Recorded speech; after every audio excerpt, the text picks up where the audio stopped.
Well, let's go to Vegas.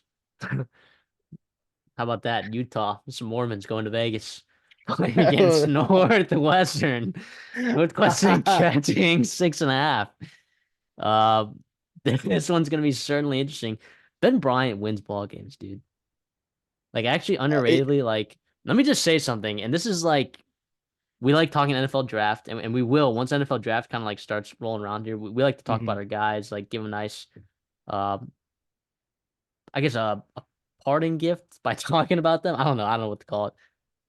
But Ben Bryant is not going to be talked about, so I'll talk about him here. He wins ball games. He's got the size.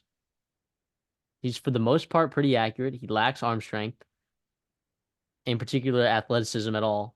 But everywhere he's been, it doesn't matter where he goes. Jesus Christ. Cincinnati, Cincinnati, he wins. Eastern Michigan, he wins ball games. Northwestern, he wins ball games. This Ben Bryant guy just wins ball games. I don't know what to tell you. Now Utah's kind of a different beast than a lot of the teams that they played this year, being Yeah. in the Big Ten West and all. Although the archetype of Utah kind of matches up with some of the teams of the Big Ten West. Not a ton of They fit offense. really well in Iowa City. Exactly, exactly. So, but Bryson Barnes honestly played pretty good football down the stretch, if you ask me. Hmm. Nate Johnson, I don't believe will be suiting up for this game because he's transferring. Where did he transfer to? Vanderbilt, right? I believe he transferred to Vanderbilt.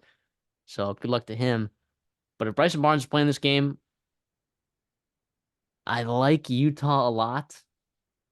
Gosh, and the Utah defense is so good. But they have a ton of people in the transfer portal, right? I mean, like, are these Yep. significant guys that are in the portal?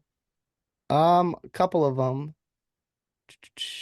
Jatavius Broughton, I like. Not really else. The only ones you like, you hurt are the injuries, right? Logan Fano and Lander Barton. That's early in the year. They dealt with a ton of injuries. Jonah Ellis, right? A beast along that D line there. And then obviously your two safeties who are just incredible. Sion Stud. Vaki and Cole Bishop. You Just love Sion about as good Vaki. as you get. Well, I love both those guys. I've been talking to Cole Bishop. I've been on the Cole Bishop hype train for, I mean, ever now. But Sion Vaki playing running back and wide receiver this year, along with playing safety, is just unbelievable. I love that a ton. But yeah, but then you get Northwestern, who you lose your guard, I guess, in the transfer portal. But then other than that, Nobody. not really anyone.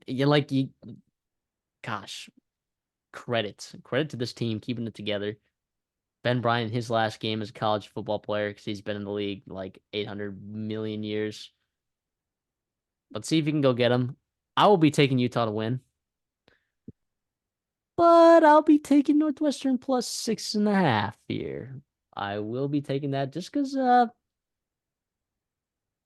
don't know. This could be a blowout, and it really could be a blowout. But I've said that about so many Northwestern games this year. It's crazy, It just right? And there's one game that I was gonna say is like just unironically, just like such a slow, chugging field position type game. It's this one, right? It's this yep. game right here. You have this one circled. So I think the total is only at like 39.5. If I'm being correct in that, or 40.5, whatever it Mhm. is. I'll pull it up right now. Oh, it's 41.5. Well, It's that's up to pretty decent. 41 and a half. Yep. Yeah, I actually didn't get open at 42.5. Gosh, why did I not get on that? Should have been on that. What am I doing? But anyways, yeah, I'll take Utah to win Northwestern to cover. Let's middle it plus 6.5. Yeah, with those low margin or those low totals, like middling, it's a pretty good play because they expect it to be a pretty close game. Hard to blow somebody out if the under is cashing, especially a low under for sure. I don't know here. I've kind of gone back and forth. My gut tells me Utah and just take the points because they are. I just can't. I just refuse to pick Northwestern to beat a really competent football team.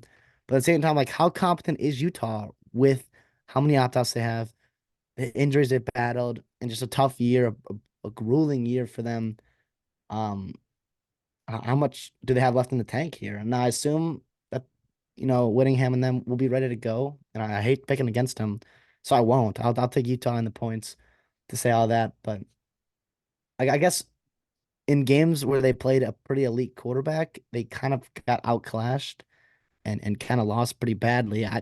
We talked about Ben Bryant at the beginning of this episode here. and I guess he's good. He wins ball games, but I don't think he can really do what you want against a really good Utah defense. Now it hurts not having your D lineman. It hurts not having the two safeties back there.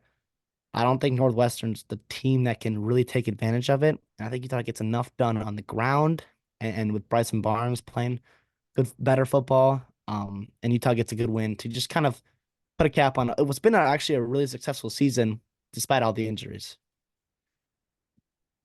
I agree. Successful season, I think, for both teams. Obviously, Utah's over under win total was at like 8.5, depending on what you got it at, but they finished 8-4. So maybe like they didn't exceed their expectations, but gosh, with all those injuries that happened to them this year and Cam Rising never fully returning, I thought they did fine, man. I thought they battled hard. They won some close ball games. They won some ball games against some good teams. Big fan. Big fan of the way that Utah was operating this year, that coaching staff, and Northwestern the same. Kudos to both teams. I can't wait to see how this turns out. Are you officially taking, did you take Utah minus 6.5 and a win? Yeah, yeah, I'll take both those. I do think the win in this football game, like this game more than ever, you mentioned field position, slowing the game down. Like turnovers are going to play a huge factor in this. And for Northwestern to get a win here, a lot of their games where they were scoring points, they were getting short fields, they were turning teams over on downs, yada yada yada. I don't think Utah. I think Utah understands like that's Northwestern's path to victory in this game. I think Bryson Barnes take care of the football.